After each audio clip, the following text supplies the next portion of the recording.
Shalom, selamat pagi Bapak Ibu Saudara-saudara yang dikasihi oleh Tuhan Yesus Kristus. Berjumpa kembali bersama saya Pendeta Eka di dalam renungan firman Tuhan pada hari ini, Jumat 12 November 2021.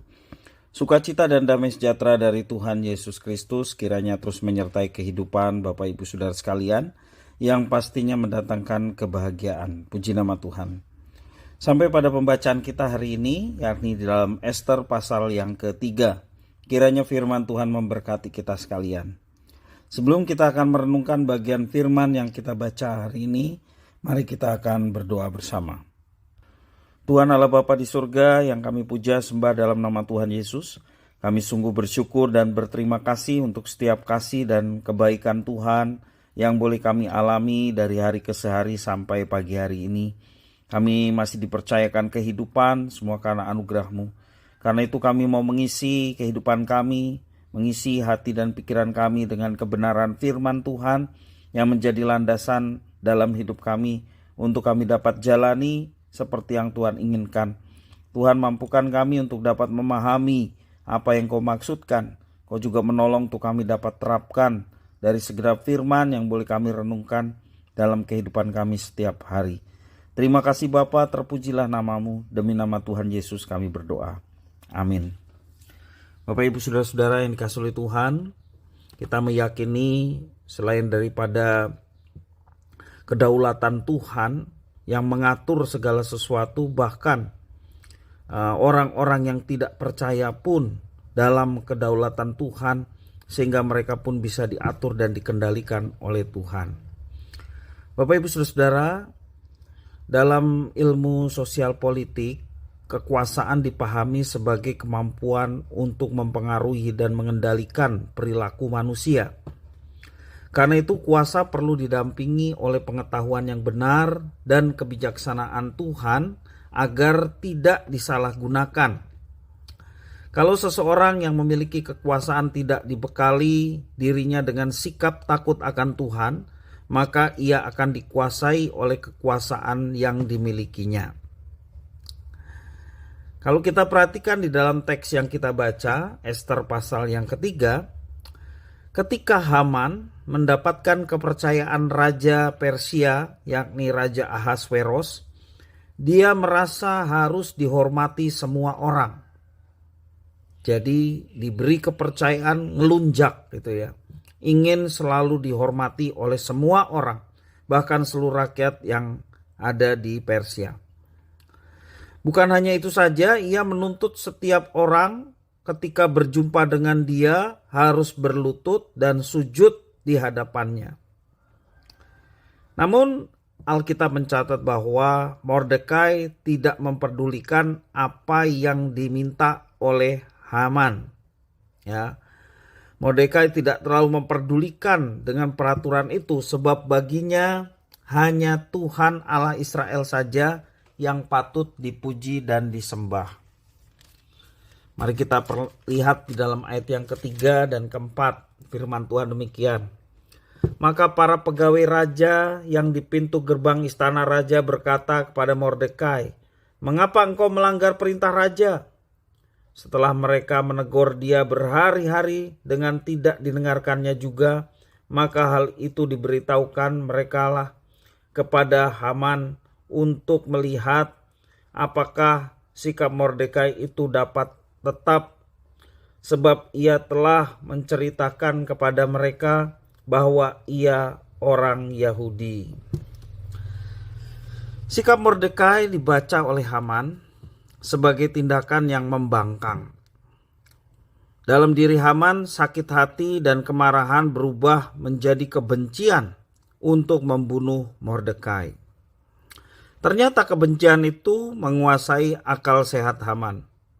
Kini ia berencana melakukan pembunuhan massal, yakni seluruh orang Yahudi yang ada di Persia. Atau seringkali kita mendengar istilah genosida, yaitu pembunuhan secara massal etnis tertentu oleh karena kebencian terhadap etnis itu. Ya, kalau kita perhatikan di dalam ayat 5 dan 6, ini ada niat genosida. Ketika Haman melihat bahwa Mordekai tidak berlutut dan sujud kepadanya, maka sangat panaslah hati Haman. Tetapi ia menganggap dirinya terlalu hina untuk membunuh hanya Mordekai saja. Karena orang telah memberitahukan kepadanya kebangsaan Mordekai itu. Jadi Haman mencari ikhtiar memunahkan semua orang Yahudi, yakni bangsa Mordekai itu, di seluruh kerajaan Ahasweros. Itulah yang terjadi dari seorang Haman. Oleh karena kebenciannya, dia berniat untuk memusnahkan semua orang Yahudi yang ada di kerajaan Ahasweros atau genosida. Rencana itu terlihat bagaimana Haman berupaya menyelidiki latar belakang Mordekai. Tindakan Haman menunjukkan bahwa dirinya sudah dikuasai oleh hawa nafsu dan keegoisannya. Sebagai orang yang dianugerahkan kekuasaan, sepatutnya Haman menjadi pejabat kerajaan yang bijak dengan cara mempelajari latar belakang suatu bangsa, budaya, dan agamanya. Apabila Haman dapat memahami konsep hidup orang Yahudi, seharusnya hatinya tidak panas dan murka. Sepatutnya Haman memakai kekuasaannya untuk mengayomi kaum minoritas dan mengupayakan kesejahteraan mereka. Kekuasaan itu pada hakikatnya netral. Di tangan manusialah kuasa itu dapat mendatangkan kebaikan atau mendatangkan kehancuran bagi orang lain. Sepatutnya kita bijaksana menggunakan kekuasaan yang dipercayakan Tuhan kepada kita dengan menghargai mereka yang ada di bawah kuasa kita. Tentu saja mereka menunjukkan rasa hormat kepada atasannya apabila atasannya menunjukkan rasa menghargai, mengasihi terhadap bawahannya, bukan dijadikan sebuah objek untuk melakukan tindakan-tindakan yang sesungguhnya merugikan mereka semua. Bapak Ibu saudara-saudara yang dikasihi oleh Tuhan, kita masing-masing juga diberikan kuasa ataupun otoritas. Sebagai orang tua memiliki otoritas terhadap anak-anaknya. Sebagai seorang staf di perusahaan, kita punya otoritas terhadap karyawan-karyawan di bawah kita. Ataupun posisi-posisi yang lain yang sesungguhnya kita memiliki wewenang ataupun otoritas. Dari peristiwa ini kita mau belajar, marilah kita menggunakan apa yang dipercayakan Tuhan, termasuk kita dalam posisi yang memiliki kewenangan ataupun kebijakan. Kita gunakan itu sebaik-baiknya untuk kemajuan baik orang yang kita pimpin maupun juga kebersamaan secara umum. Sehingga melalui keberadaan kita sungguh-sungguh kita boleh menjadi berkat bagi mereka. Nah, peristiwa Haman ini menjadi pembelajaran bagi kita untuk tidak menggunakan kekuasaan semenang-menang dan hanya untuk kepentingan diri kita sendiri, dan tidak sedikit pun apa yang dilakukan untuk kebaikan bersama.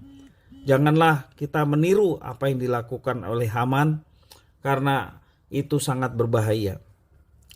Nah, Bapak Ibu saudara-saudara, banyak kali sekarang pemimpin-pemimpin, termasuk juga pemimpin agama, yang justru malah mengumbar kebencian satu dengan yang lainnya. Sehingga muncul paham-paham yang merasa bahwa diri benar sehingga ingin memusuhi orang-orang yang berbeda. Dan itu terjadi di tengah bangsa kita. Dalam situasi seperti sekarang ini, marilah kita juga turut ambil bagian di dalam kehidupan yang rukun bersama dengan saudara-saudara kita yang lain di tengah bangsa kita Indonesia. Dan biarlah kehadiran kita justru malah mendatangkan damai sejahtera, bukan mendatangkan kekacauan. Dan kita percaya bahwa Tuhanlah yang memberikan kemampuan untuk kita dapat melaksanakannya.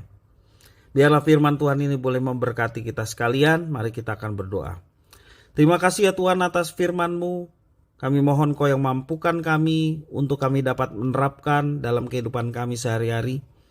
Siapapun diri kami, kalau kami diberikan satu kepercayaan untuk kami memimpin, siapapun yang dipimpin kami, biarlah kehadiran kami sebagai anak-anak-Mu ya Tuhan boleh mendatangkan berkat bagi mereka yang dipimpin. boleh mendatangkan berkat bagi semua orang yang ada di sekeliling kami.